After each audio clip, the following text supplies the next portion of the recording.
Welcome back. It is Throwback Thursday, and I am joined at the couch here by Tori Kolanowski. Hi, Tori, the director of the museum for the Jacksonville Area Museum.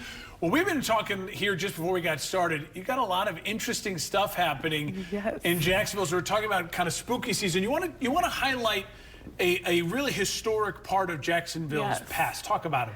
Yes. So little do people know, in Jacksonville, Illinois, the first state hospital for the mentally ill was created back in the 1850s.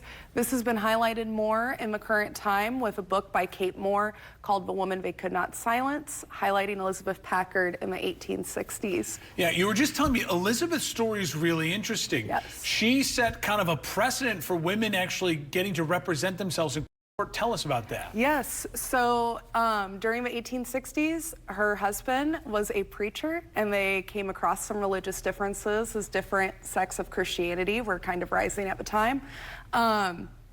And so he had actually admitted her to the state hospital, which was perfectly legal at that time. Wow. And she was there for about 3 years before she had her day in court and successfully got out. And she actually went on to later found different foundations to define insanity, as well as fight for women's rights and other. Yeah, just because she believed a different religious belief than him, she got herself out of the insane asylum. And, you know, one of the things you were mentioning to me a little bit is there is still the blueprints of this hospital, still some of them still standing almost 200 years later that people can still check out, right? Yes, so technically some of the buildings that were on the state hospital grounds, they are, you know, kind of blocked off. It's still trespassing if you go inside of them, but you can see them at Community Park in Jacksonville.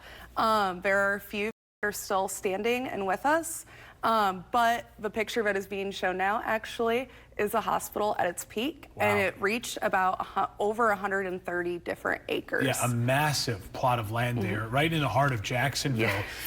You also want to mention that if people want to learn more about the hospital, they actually can just go to the museum, right? Yeah, so you guys can come see us at the museum. One of our largest exhibits that we have up right now is highlighting the state hospital, and we do talk a little bit about Elizabeth Packard there as well. Yeah, especially with the popular new book. Quickly before we let you go, you guys always do something fun and special around the holidays. Tell everyone about this Lego competition you're doing. Yes, so every year during the holiday season, we have our Lego exhibit. This is a chance as a community to come in and actually partake in being in a museum exhibit. So build your Lego creations. You can submit them until November 23rd here at the museum, and we'll have an exhibit with a voting segment. The most popular item does get a prize. Oh, that's very cool. So if anyone out there wants more information on the Jacksonville Area Museum, where can they find all that? Yes, so you can find us on Facebook and Instagram at the Jacksonville Area Museum, or you could just visit our website, jacksonvilleareamuseum.org. Very cool. Tori, we appreciate the time. We appreciate the little bit of the history lesson. Thanks for stopping by. Of course. Thank you for having me. Thank you for watching. Make sure you subscribe to our YouTube channel and be sure to watch more videos from Fox, Illinois.